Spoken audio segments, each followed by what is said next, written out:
नमस्कार, मेरा नाम हुआ अमित कुमार शिवांश और एक बहुत इम्पोर्टेंट वर्डिक्ट जो आया है सुप्रीम कोर्ट का जिसमें कि बात किया जा रहा है। एक एक्सेप्शन वर्डिक्ट जिसमें कि बात किया जा रहा है कि 30 वीक का जो प्रेगनेंसी है उसको रोकने का जो फैसला है, उसको समाप्त करने का जो फैसला है, उसी को लेकर के आज का यह जो न्यूज है, इसके माध्यम से हम लोग समझने का कोशिश करेंगे। Medical termination of pregnancy act की क्या होता है, हमारा मेडिकल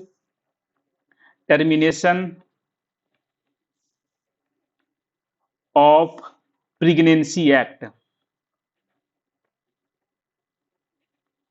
यह जो एक्ट है इसके बारे में अगर बोला जाए तो यह जो एक्ट है 1971 में यह एक्ट आया और इसमें संशोधन जो है 2021 में आपको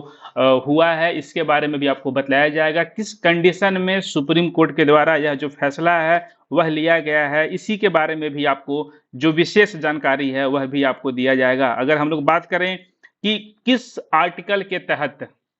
कौन सा आर्टिकल का यूज करके अगर बात किया जाए सुप्रीम कोर्ट ने यह एक्सेप्शन फैसला दिया है, तो आर्टिकल संख्या 142 के बारे में भी आपको आज के ही क्लास में बताया जाएगा। हम उम्मीद करते हैं कि यह जो क्लास है आपके लिए काफी नॉलेजफुल जरूर रहेगा। तो आपको शुरू से लास्ट तक बने रहने के लिए है, सुनते रहने के लिए है, समझते रहने के लिए है सुप्रीम कोर्ट कैसे आर्टिकल 142 का यूज करके कैसे यह जो फैसला है कैसे लेने का काम किया है, इसके बारे में हम लोग समझेंगे। आर्टिकल 142 के बारे में समझेंगे, हम लोग medical termination of pregnancy act 1971 के बारे में समझेंगे, इसमें जो संशोधन हुआ है 2021 में उसके बारे में भी समझेंगे। अगर हम लोग बात करें गर्भावस्था के जो चरण है, अगर 20 हफ्ते तक का जो गर्भावस्था है उसमें एमटीपी संशोधन कानून 2021 के अनुसार डॉक्टर की सलाह से जो गर्भावस्था है उसको टर्मिनेट किया जा सकता है। अगर हम लोग बात करें 20 से लेकर के 24 हफ्ते तक, तो इस कैटेगरी में महिलाओं को 2 डॉक्टरों की सलाह से टर्मिनेशन के लिए अलाउ किया जा सकता है। 24 हफ्ते से अगर अधिक का कंडीशन हुआ तो भ्रूण के अत्यधिक विकृत होने पर मेडिकल बोर्ड की सलाह से यह जो फैसला है वह लिया जाता है। सुप्रीम कोर्ट के नए आदेश के बाद कोई भी गर्भवती महिला 24 हफ्ते तक गर्भपात करा सकेगी। लेकिन आज का जो केस था 30 वीक प्रेगनेंसी को गर्भपात करवाने का बाद तो किस कंडीशन में ये सब बातें होकर के निकली है, उसी को हम लोगों को आज के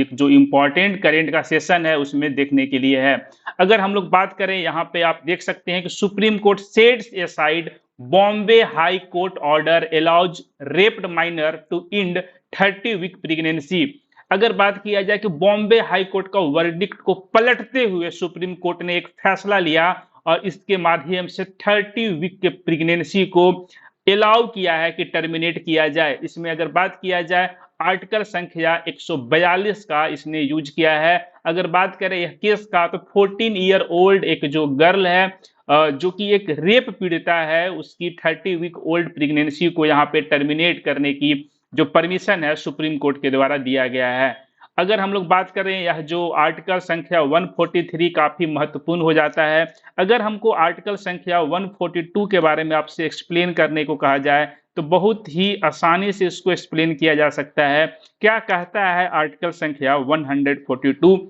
या सुप्रीम कोर्ट को अगर कहा जाए, सुप्रीम कोर्ट को अधिकार देता है आर्टिकल संख्या 142 कि आप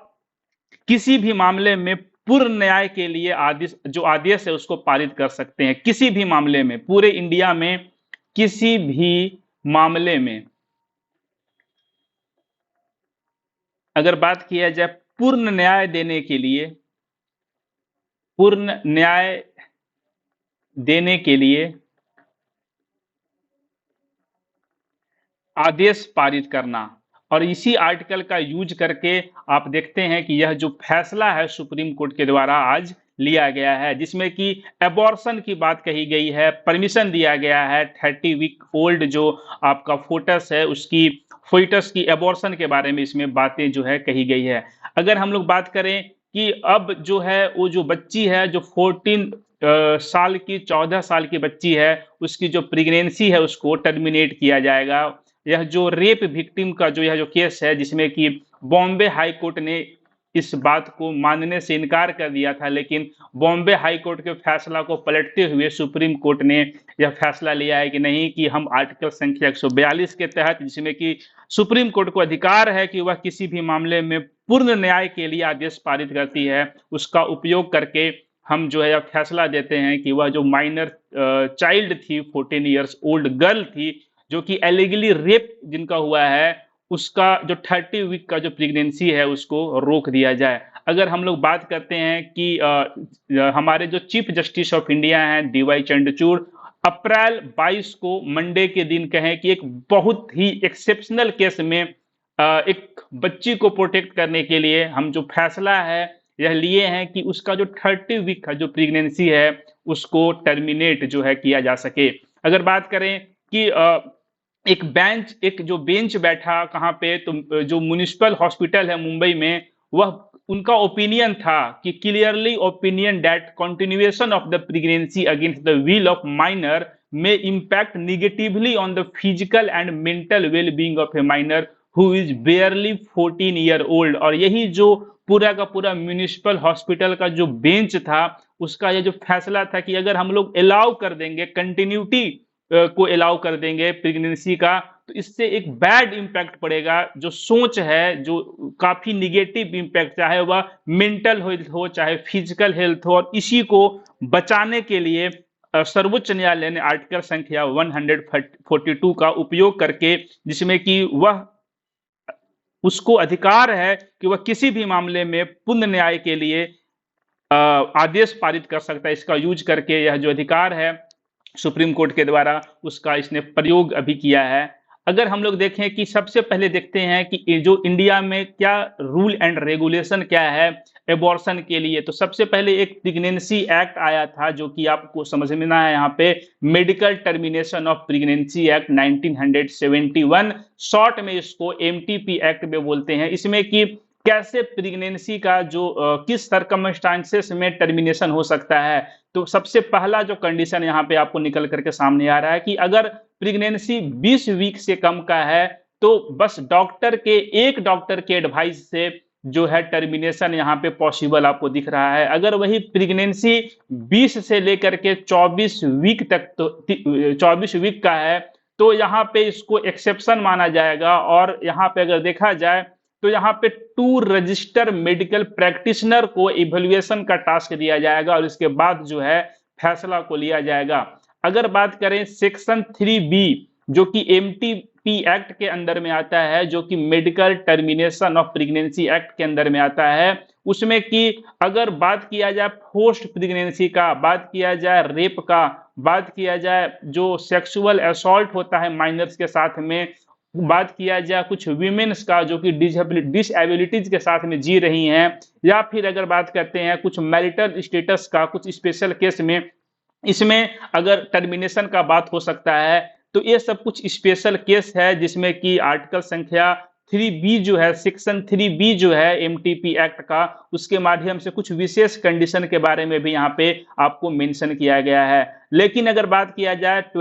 after 24 week of pregnancy the law requires that a medical board be set up in approved facilities. अब यहाँ पे अगर 24 वीक से जैसी ज्यादा हो जाता है तो जो वीमेन जो प्रेग्नेंट है, जो लेडी जो प्रेग्नेंट है, उसके हाथ में यहाँ पे कुछ नहीं रहता। अब टोटल का टोटल एक मेडिकल बोर्ड रहेगा, वह मेडिकल बोर्ड स्टैब्लिश होगा और वह इस फैसिलिटीज को अप्रूव करने के लिए उसको राइट दिया गया है कि या तो वह जो है प्रेगनेंसी को अलाउ करे या फिर डिनाई करे टर्मिनेशन ऑफ प्रेगनेंसी के लिए। तो अगर बात किया जाता है कि यहाँ पे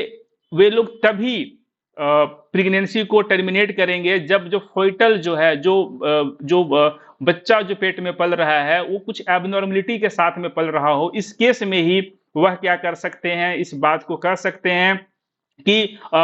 जो प्रेगनेंसी है उसको टर्मिनेट किया जाए या फिर टर्मिनेट नहीं किया जाए। अगर हम लोग बात करें इसी रूल का, ये जो रूल है इंडिया में कि 20 सप्ताह के बाद में डॉक्टर यह फैसला लेता है कि वीमेन का जो प्रेगनेंसी है उसको टर्मिनेट करना है या नहीं करना है। और इस केस में वीमेन जो है उसके पास राइट कम जाता है, और अगर वीमेन जो है काफ़ी लेट से पहुँचती है, तो यह जो फैसला पूरा का पूरा ऊपर जो डिपेंड करता है, वह मेडिकल बोर्ड के ऊपर, डॉक्टर्स के ऊपर डिपेंड करता है। इसलिए इस लॉ का पूरे के पूरे अगर देखा जाए तो कुछ क्रिटिसिज़्म भी वर्ल्ड के डिफरेंट डिफरेंट पार्ट में देखा गया है। अगर हम लोग बात करते हैं कि यह जो फैसला आया है, उसमें कौन-कौन से पावर का यूज़ किया गया है, तो आपको हम बतला रहे थे आर्टिकल संख्या 142 जो हमारा जो संविधान का है, उसमें सुप्रीम कोर्ट को यह फैसला, यह जो अधिकार दिया गया है कि आप जो स्पेशल केस है, स्पेशल केस मतलब कि किसी को पूर्ण न्याय दिलाने का जो केस है, इसमें आप क्या कर सकते हैं कि आप अपने हैंड में पूरे के पूरे भारत में यह फैसला ले सकते हैं। और इसी के तहत यह फैसला जो है डी.वाई. चंद्रचूड़ के द्वारा लिया गया है। उनका स्टेटमेंट है कि bearing in mind the exigencies of the situation and the welfare of the minor, which is of paramount importance and her safety, we set aside the judgment of Bombay High Court। मतलब कि जो minor जो बच्ची है, जो 14 साल की जो रेप पीड़िता है, उसके वेलफेयर के लिए, उसके सेफ्टी के लिए, उसके फिजिकल और मेंटल मेंटल हेल्थ के लिए हम बॉम्बे हाई कोर्ट का जो भी फैसला है उसको दरकिनार करते हुए यह फैसला लेते हैं कि यह जो टर्मिनेशन है, यह टर्मिनेशन जो है पॉसिबल हो सके। बेंच जो मेडिकल जो वहाँ बेंच बैठा है, वह भी ऑब्जर्व किया है कि we will allow the medical termination since she is 14 year old. और जो बेंच जिसके बारे में बताया जा रहा था कि एक समय अवधि के बाद विमेन के हाथ में नहीं रहता है कि वह प्रेगनेंसी को टर्मिनेट करवा सके या नहीं टर्मिनेट करवा सके। टोटल का टोटल जो फैसला होता है वह बेंच के द्वारा, जो एक मेडिकल बेंच बैठता है उसके द्वारा लिया जाता है। उसने भी इस बात को माना है कि यह जो रेप केस की जो पीड़िता है, यह काफी ज्यादा जरूरी है, उसके न्याय के लिए उसको प्रॉपर न्याय मिले कि यह जो प्रेगनेंसी को कैसे भी करके टर्मिनेट जो है किया जा सके। अगर हम लोग बात करते हैं कि अप्रैल 4 को ही बॉम्बे हाई कोर्ट डिक्लाइन कर देता है परमिशन को। जो फैमिली है, माइनर्स का जो फैमिली है, जो रेप पीड़िता की जो फैमिली है, लगातार बॉम्बे हाई कोर्ट से मांग कर रहे थे कि हमको परमिशन दे दिया जाए कि for the termination of pregnancy, but यहाँ पे जो बॉम्बे हाई कोर्ट है उसको डिनाई करते हुए दिखाई देगा। फिर इसके बाद जो लड़की की जो माता होती है, वह चैलेंज करती है बॉम्बे हाई कोर्ट का फैसला को और डिसाइड करती है कि वह जो है टॉप कोर्ट में जाएगी। अब यहाँ पे एक जो डीन है Lokmanya Tilak Municipal Medical College and General Hospital Mumbai, वह एक टीम ऑफ डॉक्टर जो है पूरा का पूरा बैठाते हैं, जिसके माध्यम से वह जो फोटस है, वह जो बच्चा जो पल रहा है उसको एबॉर्ट किया जाए। अब देखा जाए कि गर्ल्स के लिए, ये जो गर्ल थी इसके लिए कैसे यह जो राइट है, टर्मिनेशन राइट, कैसे रूल एंड रेगुलेशन को यहाँ पे चेंज किया जा रहा है। तो कोर्ट आपको बताता है कि the medical board has clearly opened that the continuation of pregnancy against the will of the minor would impact negatively on the physical and mental well-being of minor who is barely 14 year old। तो सबसे important फैसला सबसे पहले आप देखते हैं कि सबसे पहले हाई कोर्ट जो है कहाँ का, बॉम्बे का, वह 4 अप्रैल के दिन में इस फैसला को डिनाई करता हुआ आपको दिखाई देगा। इसके बाद एक बोर्ड बैठाया जाता है, LTMGH जो है Lokmanya Tilak Municipal Medical College and General Hospital में। उसमें एक जो पूरा का पूरा जो बोर्ड बैठता है जिसको हम लोग बोलते हैं मेडिकल बोर्ड, और मेडिकल बोर्ड को फैसला को मानते हुए कि यह जो कैसे भी करके यह जो पूरा का पूरा जो प्रेगनेंसी का जो केस है उसको टर्मिनेशन मतलब कि अबॉर्ट किया जाए, इस फैसला को मानते हुए सुप्रीम कोर्ट जो है आर्टिकल संख्या 142 का उपयोग करते हुए इस फैसले पे पहुंचती है कि अप्रैल 4 का जो फैसला बॉम्बे हाई कोर्ट के द्वारा लिया गया था उसको हम डिनाई करते हैं, और फॉर द वेल बीइंग और जो माइनर चाइल्ड है उसके ऊपर किसी भी तरह का फिजिकल और मेंटल निगेटिविटी नहीं पहुंचे, इसको बचाते हुए उसको पूर्ण न्याय दिलाते हुए इस फैसला पे वह कोर्ट जो है पहुंचता है कि चाहे कुछ भी हो, कभी भी पीड़ित को पूर्ण न्याय जरूर मिलना चाहिए। और इसके तहत 30 वीक प्रेगनेंसी को भी यहाँ पे जो है चैलेंज करते हुए उसको रोक दिया गया है, उसको अबॉर्ट करने का फैसला लिया गया है। आपको यहाँ से ध्यान में रखने के लिए एक इंपॉर्टेंट चीज जो कि है medical termination of pregnancy act 1971 का। इसमें 2021 में जो चेंजिंग किया गया है उसको भी बहुत क्लियरली आपको बताया गया। हम उम्मीद करते हैं कि पूरा का पूरा क्या रूल और रेगुलेशन होता है जिसके माध्यम से प्रेगनेंसी टर्मिनेट हो सकता है, प्रेगनेंसी टर्मिनेट नहीं हो सकता है, क्यों इस रूल को, क्यों इस एक्ट को क्रिटिसाइज किया जाता है, सभी चीजें आप बहुत भली भांति समझ गए होंगे। हम उम्मीद करते हैं कि ऐसे ही जो केस स्टडीज और जो इम्पोर्टेंट चीज है, आप इस नॉलेज को, आप इस चीजों को कहीं भी यूज कर सकते हैं। जो विमेन है सोसाइटी की एक इम्पॉर्टेंट अंग होती है, एक विमेन जो है इंटीग्रल पार्ट होती है, मतलब पूरे के पूरे सोसाइटी की। तो आप इसको किसी भी सेक्शन में इस केस स्टडी को मेंशन कर सकते हैं। इस एक्ट के बारे में आपसे कहीं भी प्रश्न भी प्रीलिम्स पॉइंट ऑफ व्यू से भी पूछा जा सकता है, और अगर देखा जाए ऐसे में यह पॉइंट को आप मेंशन कर सकते हैं। एक केस स्टडी आपके लिए हो जाएगा खास, और इसी टाइप का केस स्टडीज के लिए, इंपॉर्टेंट न्यूज के लिए, डे टू डे लाइफ में होने वाले इंपॉर्टेंट चेंज जो एज ए एस्पिरेंट हम लोग को जानना जरूरी है, आप मेरे साथ जुड़े रहेंगे, आप द ऑफिसर क्लासेस के साथ जुड़े रहेंगे। Thank you so much.